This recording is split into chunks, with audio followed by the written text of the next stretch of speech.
हरे कृष्णा। क्या आपको पता है कि पुरुषोत्तम मास में दीपदान का कितना अधिक महत्व है? पुरुषोत्तम मास में भी दीपदान का उतना ही महत्व है जितना कार्तिक मास में।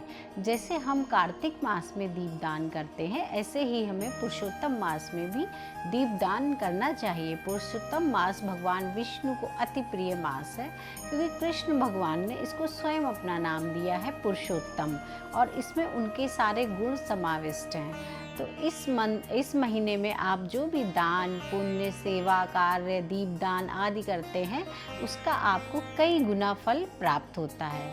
इस महीने में कोशिश करके आप रोज कम से कम एक दीपदान तो अवश्य ही करें।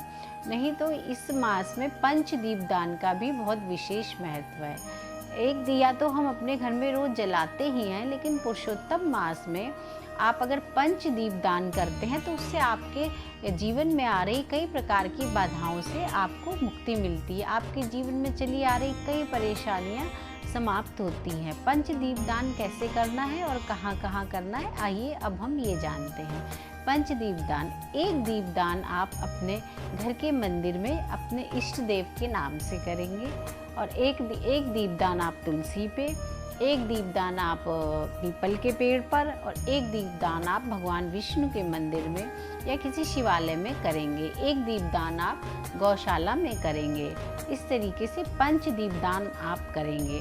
अगर आप किसी तीर्थ स्थल में रहते हैं तो आपके आसपास कोई पवित्र नदी या सरोवर है, तो वहाँ भी इस मास में दीपदान अवश्य करना चाहिए।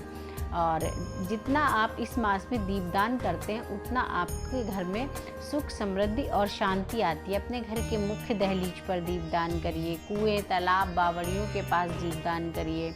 और इस मास में आप सबको शीतल जल की व्यवस्था करिए, शीतल जल पिलाइए।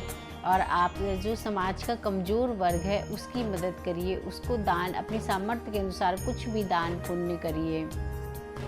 और जैसे पशु पक्षियों की सेवा करिए, पक्षियों को अनाज डालिए, उनके लिए पानी की व्यवस्था करिए, चींटियों के लिए खाना डालिए, गौशाला में जाकर गाय के लिए हरे चारे की व्यवस्था करिए, या जो गाय सड़क पर रहती हैं उनके लिए भोजन की और चारे की व्यवस्था कीजिए। और जगह जगह आप पानी की लोगों के लिए पानी की व्यवस्था कर सकते हैं। केवल पुरुषोत्तम मास में ही क्यों, आप अपने जीवन में इन कार्यों का तो समावेश कर ही लीजिए कि आपको हर दिन कुछ ना कुछ सेवा कार्य तो अपने सामर्थ्य अनुसार अवश्य करना है, जिससे कि प्रकृति से हम जितना लेते हैं उतना उसको लौटा भी सकें। तो हमारा इससे जो हमारे प्रारब्ध के कई जो कर्म चले आते हैं, जिनको हम इस जीवन में आकर भोगते हैं, तो उनमें कमी आती है और आपका प्रारब्ध अच्छा रहता है।